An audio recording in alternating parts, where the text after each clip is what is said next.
revendu. Exactement, selon nos informations, la vente de l'Olympique de Marseille à l'Arabie Saoudite serait imminente. Cela pourrait intervenir dans les prochaines semaines. Février 2021.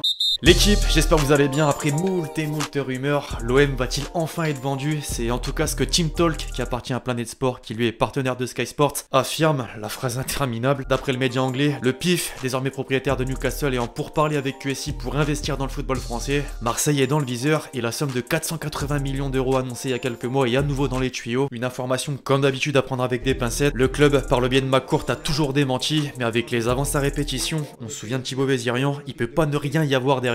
Mais Marseillais, dites-moi ce que vous en pensez, je sais que la nouvelle en ravit plus d'un, mais pas tous. Bref, aujourd'hui, vous l'avez capté au titre, nouveau Actu Foot. Cette semaine, notre sport favori n'a pas eu sa pause traditionnelle avant le week-end. Ça jouait un peu partout et étonnamment, les plus gros clubs ont souffert. Vous le savez, le Bayern qui a pris une manita par Gladbach ou encore le Barça, une petite mais énième défaite. Cette fois, Coman n'y a pas échappé. Limogé.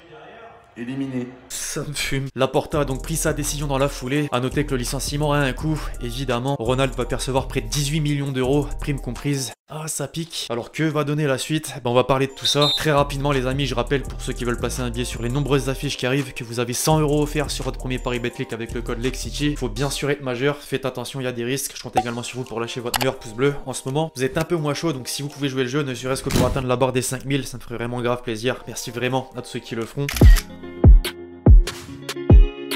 C'était presque inévitable. Après de longs mois de galère marqués par les critiques, Coman vient de connaître son clap de fin avec le Barça sur la pelouse du Rayo Vallecano. L'image est pleine de sens et d'impuissance. Si on fait le bilan du néerlandais sur le banc rouge et bleu, c'est 435 jours, 67 matchs, 40 victoires, 11 nuls, 16 défaites, une moyenne d'1,96 points par match et un trophée, la Coupe du Roi. Le club a connu bien mieux. Après cette soirée catastrophique, une de plus, pour le Barça je veux dire, la presse pouvait s'en prendre plus globalement au club, mais c'est bien lui qui a pris le rôle de bouc émissaire. Un mot est revenu avec insistance, que ce soit chez les Catalans comme dans la capitale espagnole, destitué, la foudre frappe Coman. Les Sportius l'a joué différemment, mais avec les deux premières lettres du nom de l'entraîneur qui est KO. Deux questions se posent à présent. La première, que va-t-il faire de son côté? Aux Pays-Bas, la possibilité de le revoir prendre les commandes de la sélection est réelle. Quand une porte se ferme, une autre peut s'ouvrir selon Adesport Vereld. La seconde ensuite... Quel successeur? Le lendemain du revers, Mundo Deportivo s'est empressé de désigner Xavi comme le digne héritier du poste. On était qu'au stade de l'espoir, l'ancien de la maison est encore sous contrat avec Calçado Qatar. Sergi Barwan a été nommé intérimaire. Or, quelques heures plus tard, les choses sont devenues un peu plus sérieuses. Comme l'a écrit As, le retour est quasi acté. Xavi est l'élu, il ne reste qu'à définir son salaire et le staff qui l'accompagnera. Les Blaugrana veulent carrément qu'il soit là pour le déplacement à Kiev en Ligue des Champions mardi soir. Ça va être plus compliqué. Les dirigeants de son club comptent le garder jusqu'au 3 novembre. Lors de sa dernière conf, le principal intéressé à éviter le sujet. Affaire à suivre. Je vais me servir du titre de Sport. Tenez les amis pour avoir votre avis. Xavi est-il réellement la solution en connaissant la situation actuelle? Dites-moi. En attendant, on va poursuivre et le lot de consolation, peut-être, c'est qu'en parallèle, les deux Madrid ont buté. Le Real s'est fait tenir en échec sur son terrain par un solide Osasuna. Benzema s'est confronté à un mur. Et l'Atlético a été accroché sur le fil par le 19e du championnat, malgré des buts de Grisier et Cunha. La VAR est venue se placer au centre des débats suite au pénalty accordé à Levante en toute fin de match. Pour Marca, la main était involontaire et l'arbitrage vidéo sème encore le chaos. Ces deux résultats profitent à quelqu'un. La Sociedad qui a battu le Celta Vigo pour caragoler en tête de la Liga. Coup de chapeau à cette équipe franchement, même si c'est vrai que la saison est longue, rien n'est acquis. N'empêche, la phrase du 9 dans l'interview de Dacour sur Canal+ dernièrement est carrément véridique. Elle l'est d'autant plus qu'en Allemagne, je le disais en intro, Gladbach a pulvérisé le Bayern en coupe, 5-0, dont un doublé de Ben Sebaini et élimine donc le leader actuel de la Bundesliga dès le deuxième tour. L'équipe type était pourtant alignée. La défense à 3 100% française, Pavard, Upamecano et Hernandez a littéralement pris l'eau. C'est la première fois que les Bavarois perdent par au moins 5 buts d'écart depuis 43 ans. 43 ans effectivement, une débâcle tellement historique que même la presse généraliste en a réservé une place au premier plan, quitte à continuer sur notre lancée des clubs ayant chuté. Enchaînons en Italie les amis où la Juve d'Allegri revient dans le noir après s'être fait surprendre par Sassuolo à domicile. C'est Maxime Lopez, tiens, qui a offert la victoire aux siens grâce à un but à la 95e minute. En plus de la déception affichée, le Quotidiano Sportivo dit déjà adieu au Scudetto. Un chiffre, le 13 est relayé par tous les médias car les Blancs et Noirs ont autant de points de retard sur le premier de Serie A. Naples, le sans faute a pris fin il y a quelques jours, mais toujours pas de défaite et même une 9e 9e victoire, 1, 2 et 3-0 face à Bologne avec un doublé Jean signé. Mention spéciale au passage à Zambo Anguissa qui apporte énormément au milieu de terrain. Il y a un vrai contraste entre la Juve et les habitués du haut de tableau. En atteste cette une du Corriere dello Sport avec le résultat de l'Inter, aussi vainqueur lors de la réception d'Empoli. Si Lautaro Martinez est mis en avant, c'est pas spécialement pour sa prestation, mais plutôt pour sa prolongation de contrat jusqu'en 2026. Pareil pour la Gazzetta dello Sport qui souligne la remontée du club sur plein d'aspects avec Zhang, le propriétaire dans les lignes. Financièrement, ça reste très critique. Quand on regarde l'évolution des pertes depuis 2016, comment dire, aïe aïe, 246 millions d'euros de pertes la saison dernière. Messi qui rentre dans l'axe. Oh putain le fils de pute, c'est quoi ce supporter? Cet extrait c'est vraiment une pépite, vous vous souvenez forcément lors du Classico de cet individu qui est entré sur le terrain pour faire son meilleur repli défensif, même mieux que Payet. Il aurait quand même provoqué le licenciement de 5 stadiers.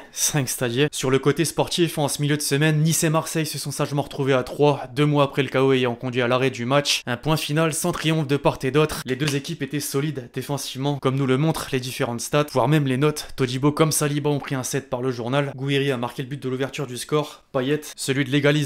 Ah, il adore cet adversaire visiblement. Hier, le choc de la 12e journée de Ligue 1 avait lieu. Paris accueillait le champion en titre au Parc. Après avoir longtemps gardé l'avantage pendant 75 minutes grâce à un but de Jonathan David, le 8e de la saison, meilleur buteur. Lille a finalement craqué dans le dernier quart d'heure face à la puissance offensive parisienne. Neymar, déjà, et surtout Di Maria qui s'est illustré pour valider un succès. Le PSG n'a jamais perdu lorsqu'il est buteur à domicile. 35 victoires de nul. Soirée plus compliquée en revanche pour Messi sortir à la pause. L'homme aussi ballon d'or et le joueur à avoir le plus tiré sans marquer en championnat cette saison. Les critiques vont pas tarder à tomber si ça continue. En vrai, elles le sont déjà plus globalement sur le collectif que peine à mettre en place Pochettino. Le principal, pour l'instant, c'est le bilan qui reste positif. Leonardo a tapé du poing sur la table hier en zone mixte. Il défend un peu tout le monde face aux nombreux commentaires sur les joueurs et surtout l'entraîneur. C'en est de trop, il faut du temps. Et pour lui, Mauricio est dans le top 5 coach. Top 5 coach carrément. Je suis pas si sûr entre les Tourelle, Nagelsmann, Klopp, Guardiola, Flick et j'en passe. Bref, ce soir, mon club va affronter Lyon à Lyon et je voulais faire un court aparté pour Mélenchon à qui je conseille d'aller voir cet article sorti par le célèbre Opta. Le média pro des stats,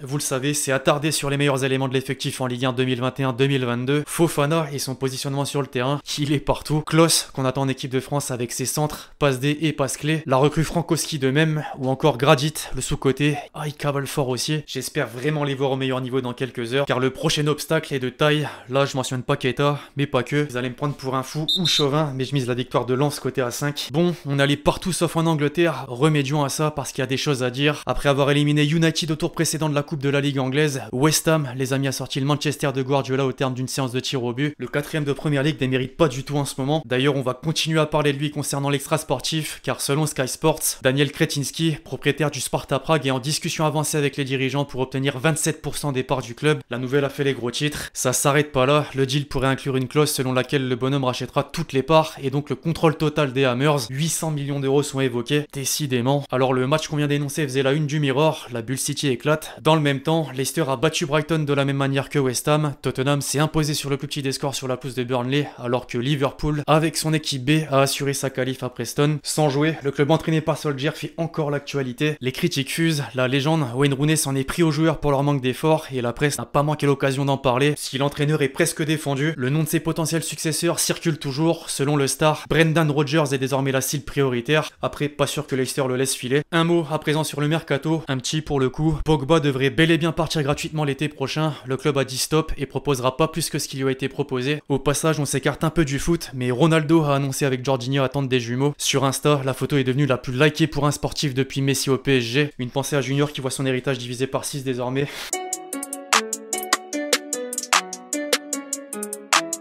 Alors Neymar a répondu sur le terrain hier. Il y a quelques jours, il répondait en dehors aux questions d'un youtubeur brésilien. Il a abordé énormément de sujets, notamment au PSG. Vous me connaissez, j'ai sélectionné quelques déclats. Parmi elles, il s'est justifié de sa vie festive. S'il faut le charger, c'est sur le terrain, pas en dehors. Car oui, il prend soin de lui, sinon il serait pas au top depuis 12 ans. Concernant le potentiel à Paris, il en est conscient, mais que l'équipe doit jouer ensemble. Si les efforts sont pas faits les uns pour les autres, les choses n'arriveront pas. On peut pas le contredire. Et il a fini, du moins moi je finis sur ça, avec un compliment pour les supporters parisiens. Vous faites la différence, surtout à l'extérieur, quitte à être encore plus complet. Lors d'un événement avec Red Bull, il a donné son avis sur quelques joueurs, coéquipiers, amis. Pour lui, Mbappé est un crack. Verratti, il savait que c'était un grand joueur, mais pas aussi spectaculaire. La comparaison avec Xavi et Iniesta. Puisque Kiki est cité, je peux faire le lien avec sa présence en une d'une édition particulière de l'équipe à propos des JO 2024. Il est on ne peut plus clair et veut les jouer. C'est la référence du sport selon lui. Vivement, avec on l'espère, un meilleur résultat que cette année, concrètement. On arrive déjà à la question que vous m'avez posée dans les commentaires du dernier Actu Foot. La prochaine étape de Zizou sera au PSG ou en équipe de France. Continuez à fond et bravo pour les 750K. Bah merci beaucoup. Bah c'est plus une surprise, on sait tous que Zizou sera à la tête de l'équipe de France un jour. Maintenant quand? C'est difficile à dire. Beaucoup disent après la Coupe du Monde 2022. On verra. Concernant Paris, bah on est en plein dans l'actualité. Après ma vidéo où je l'avançais potentiellement dans la capitale. Oui, il y a plus de concret selon Foot Mercato. Il est plus du tout réticent à l'idée de s'associer un jour avec le club parisien. Des premiers contacts ont même été amorcés. Alors je penche pour la deuxième solution. Second poteau,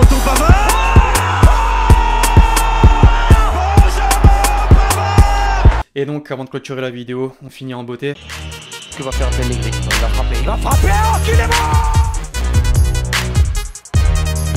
Distribui Pizzi, Kramaric, trabalho do Sérgio, remate e gol! Oh, lovely little touch from Hoffman, he wants it back from Scally, doesn't get it, instead Embolo, now through to Hoffman, this is lovely play from Gladbach,